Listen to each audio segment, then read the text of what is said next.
for joining me today for this talk. I'm Trevor Goward, and I guess I qualify as a naturalist, as you'll see. By profession, I'm a lichenologist, and by avocation, I think of myself as a self-appointed inspector of deer trails. I'm also, speaking of which, an instructor in the what's called the Deertrails program. Deertrails is an outreach of TLC, which got off the ground in 2019. My title for this talk is Why Deertrails? Paths to a Livable Future. I'm going to ask actually two questions. The first is why Deertrails? That is, why focus or why name a program after paths in the forest? And the answer to that is that these are paths to place. These are paths to home. That's the thumbnail answer. My second part of this slideshow, the second question I want to answer is, why am I involved in Deertrails program in the first place?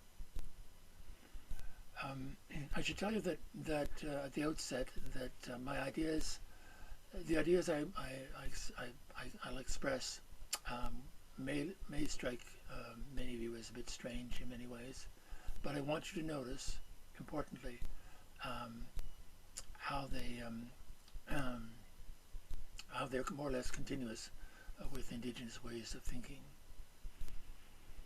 So let me begin by introducing you to a dear friend of ours. Her name is Kabuki, and as you can see, she's one of the dog people. Here Kabuki is studying a beetle that happened to be crawling the vast territory of the gravel path. Kabuki is among the happiest of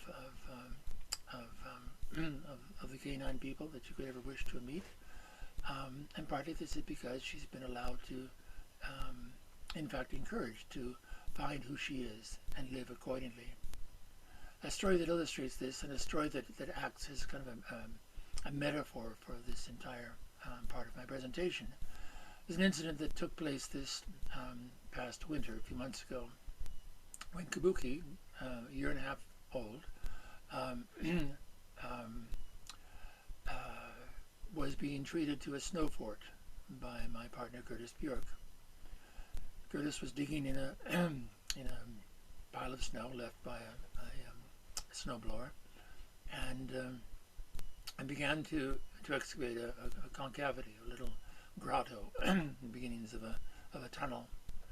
No sooner had Kabuki seen this indentation in the snow than she began to get very excited.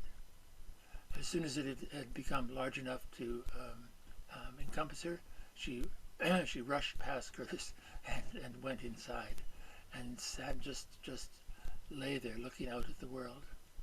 What happened to Kabuki is that she had discovered some part of herself, some deep ancestral memory, which is part of what it is to be a dog person. My thesis is that humans likewise have deep ancestral memories. Some of them we know about, our instincts as a social species, for example, the way that we just like to be with other people, generally speaking, and some of which we, and certainly in our culture, may not be aware of because we've never been given an opportunity to find out really who we are.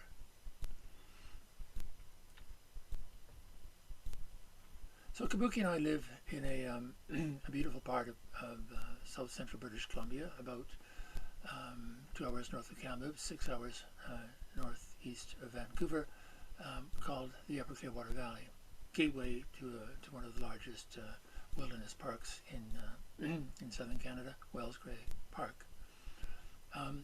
We live out our lives on the surface of, as you can see here, of a volcanic plateau that extends out from the base of high mountains that rise into the alpine.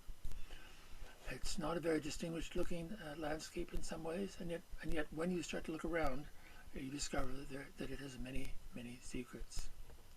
We, of course, are not the first people to live in this valley.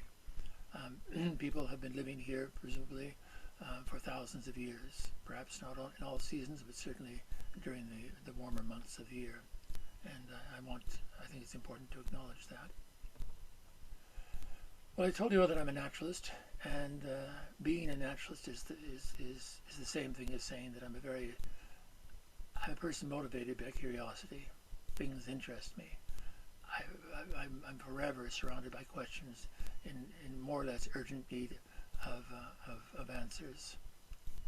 And so it made some sort of sense years ago that I would begin studying and looking at and exploring the lands that run west of my home in the Upper Clearwater Valley. My home is marked as Edgewood Blue. You can see it on the middle left or middle right hand portion of this map. And those red dots are GPS waypoints that I recorded while I was exploring the forest. I hadn't been in this exploration mode for very long. This was back about probably 20 years ago or so, when it became obvious to me that the deer people are a keystone resident of these forests, as indeed of forests throughout this part of the world. Everywhere I went, I began to see that I began to encounter rather the paths of the deer, because when you look at the feet of a deer, you see something that may look like an adaptation to running very fast, as they're running on tiptoes, which of course deer need to do to escape their predators. But you're also looking, if you just shift your view here, at what are effectively little trowels, little diggers that dig into the soil wherever they go. Deer have I don't say all deer, but certainly the mule deer and the white-tailed deer, which are the deer that live in our forests, have integrated this trail-making mechanism that they're born with into the making of trails, into the making of systems of trails. They wander through the woods, and being a semi-social animal, they like to follow one another in the woods. And over time, they create networks of trails. This is a network on the lands that extend west of Edgewood Blue, an area that I call Island Earth. And what you're looking at here are mostly the dotted lines of deer trails. These are not all the deer trails by any means, but these are the main deer trails that have been used in recent years, in recent decades. And as you can see, these trails do form a network across the landscape for my own convenience and for other reasons of, I guess, becoming autochthonous to this region, becoming indigenous to this region. I've given them names, names that are known only to me, but names that are associated with stories. Because if you have no stories about a place, you don't really live there. That's not really your home. Your home is wherever the stories, your stories, are. And my stories, many of them, are in this little area called Island Earth. So if you zoom out and in your mind's eye re-see those trails, envision those trails, in a sense you can see that they look a little bit like the web of an orb-weaving spider, and fair enough. Whereas spiders, of course, use their webs, not when wet like this, but generally, as a means to capture prey and sometimes to escape predators by quickly running, skedaddling this way and that. So likewise, deer use their trail systems as a means of both going after food, places that they forage in, but at the same time, the deer also escape their predators because they can move quickly from this trail to that. They know the trail systems very well. Deer are actually living GPS units. Their minds are the minds of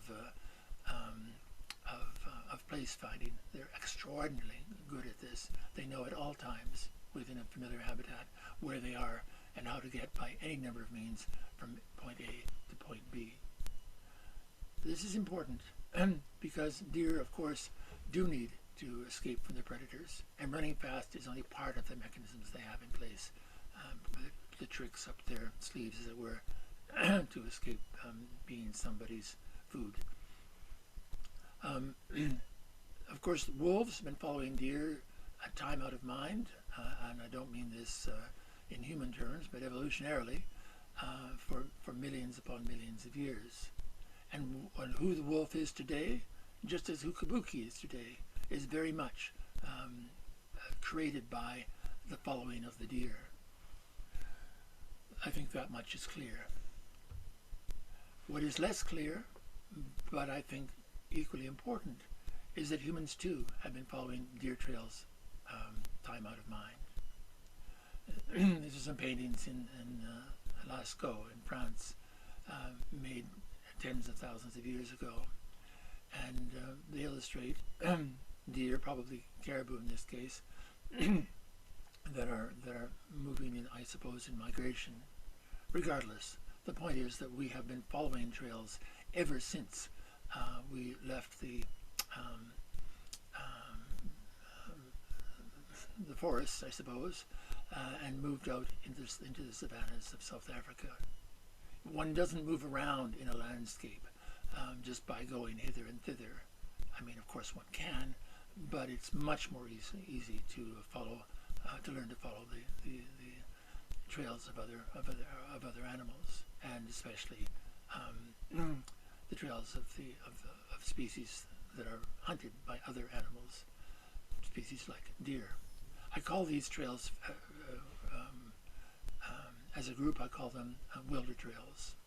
So we've been following wilder trails for probably 2 million plus years as a species, and certainly for the past 100,000 years or so, we've been following trails across the world as we've moved out of Africa, many of us, into other portions of the world, finally settling southern South America, I forget what it is, 16,000 years ago. We haven't just wandered through the forests, as you might imagine. We've been attuned ourselves to following the trails of, wilder trails. I emphasize this because this is not how most of us spend most of our days, birth to death, getting around. Nowadays, we follow engineered highways. This is the road that leads up to my valley, the Upper Clearwater Valley, and you can see it's engineered. It just makes a beeline from point A to point B, and looks nothing whatsoever like what the paths of the indigenous people who lived in this area would have followed in their day. Now, to take this a little bit further and perhaps stretch your sense of my oddness a little further, I maintain that just as we are what we eat, so I would suggest that our minds are how we get about. If you spend your entire life not necessarily tied up in rush hour traffic, but moving along straight and narrow pathways, you have a very, very different view of the world than you get if you're following the mind of the deer or the wilder trail. Those are two utterly different experiences, and I believe quite strongly that your way of experience, interacting with, negotiating place very much defines your idea of the place you inhabit.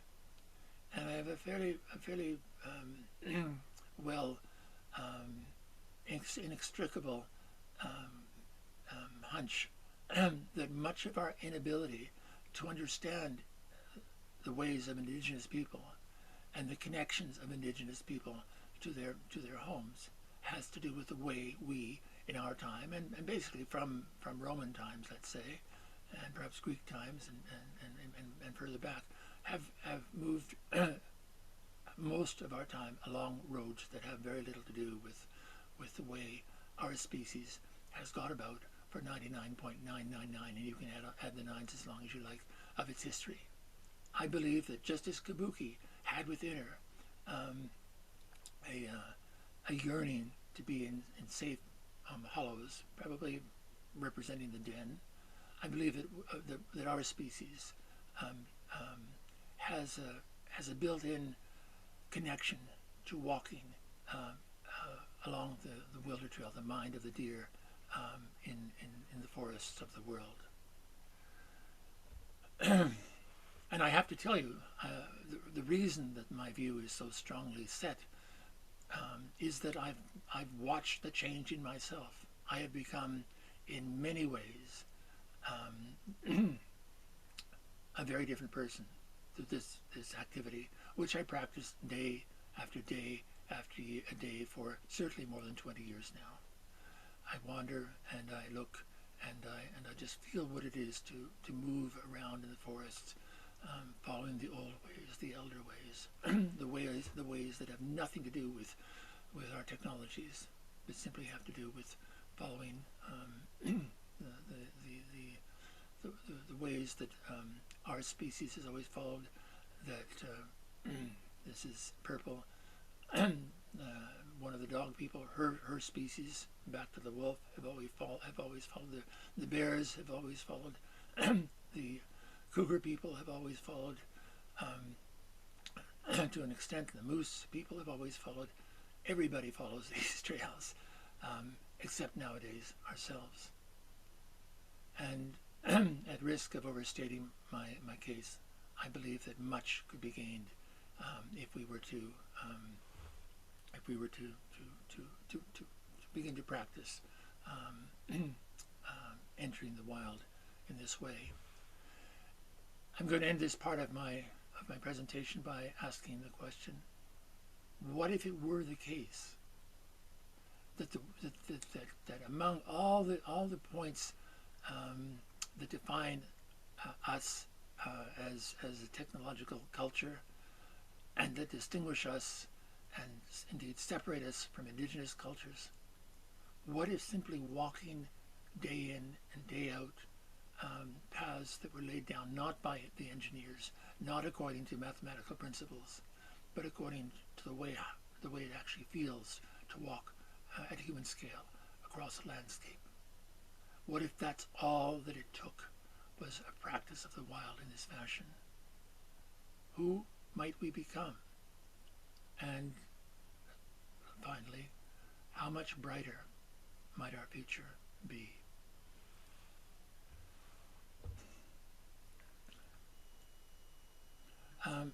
So I look forward to meeting some of you on one of our Deertrails programs, which you can find more about by logging into the TLC website.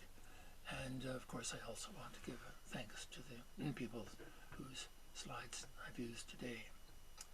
Stay tuned. I'll be back with you in a moment.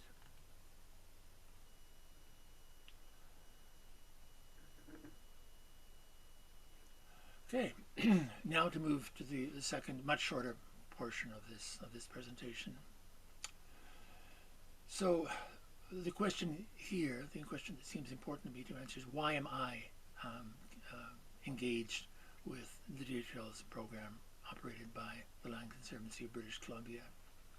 There are a number of reasons, and I'm just going to go through them rather quickly, but I think you'll get the point by the end of this. To begin with, starting around the turn of the millennium, we've entered a period in human history which scientists and philosophers and now many others, perhaps everybody, refers to as the Anthropocene. Usually the Anthropocene is seen by people as a kind of badge of honor. We're finally taken over the world, taken control of the world. It's the time of the humans. The Anthropocene means the time of humankind. And now we can become wonderful stewards of the world.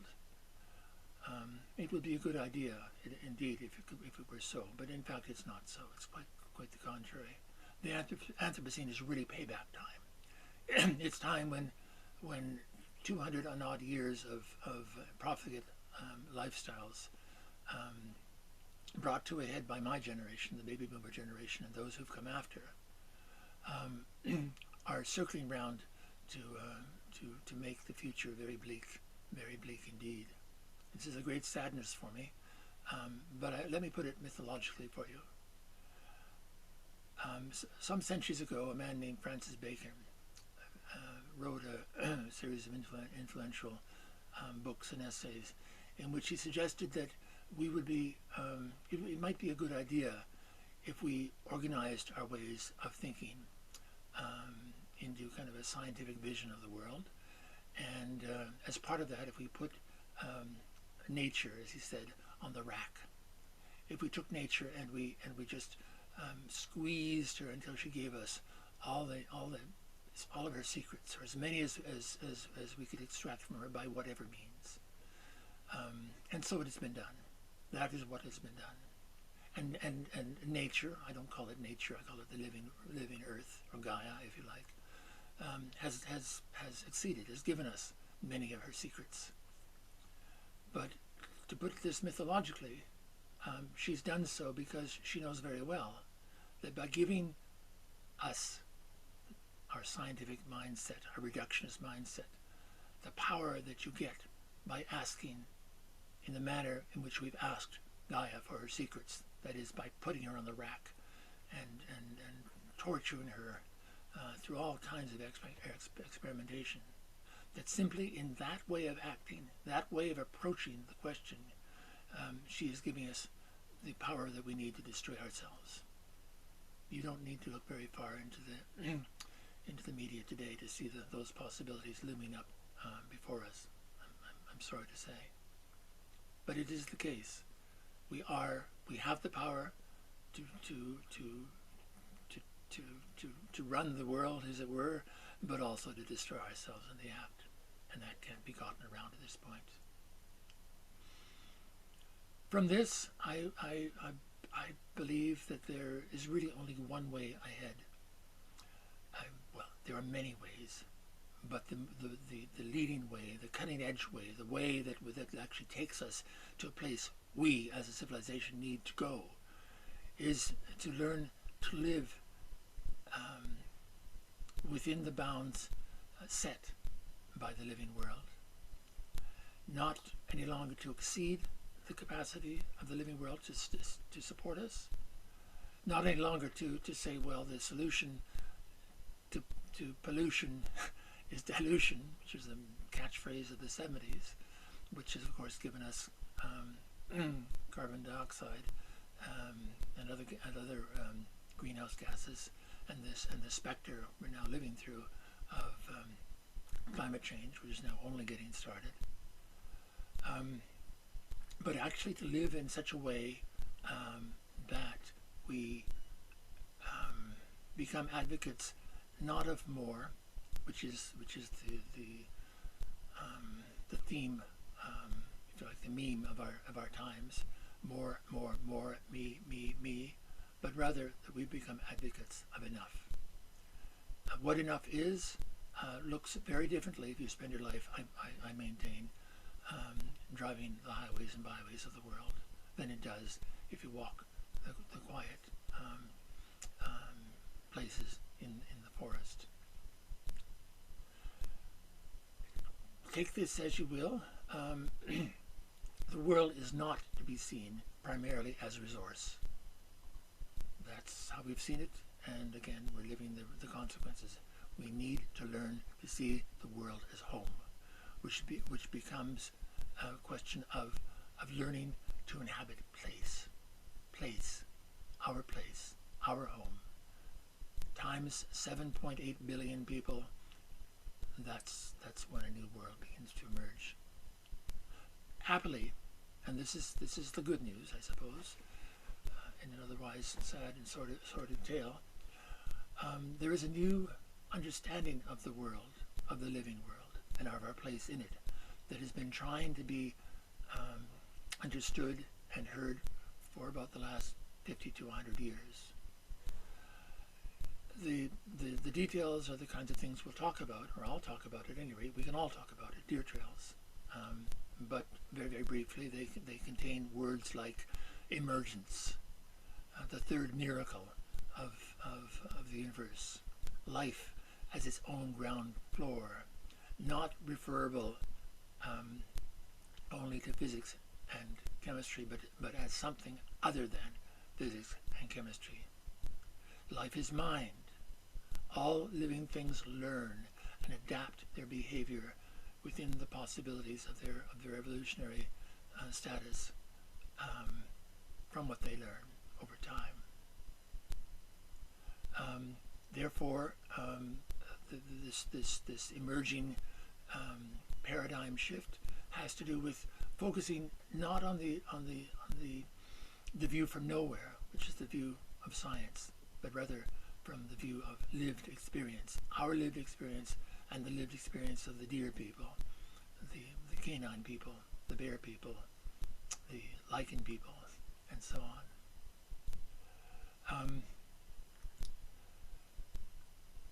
Yeah, and I think finally I would just say that completely contrary to our capitalist ways of seeing things, it is the case, and necessarily must be the case, that life is more about cooperation, or if you like, collaboration, than it is about competition. We have gotten it very, very wrong. In short, we have learned what you learn when you go at the living world in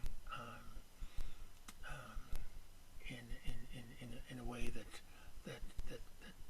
that obscures from view the wisdom you need in order to use the power you acquire. All of this comes around to saying that there are those, I believe, and perhaps some of you listening to me today, and you may even know who you are, or you may not, but who are born with what is recognized in many circles as naturalist intelligence. For just as there's mathematical intelligence, musical intelligence,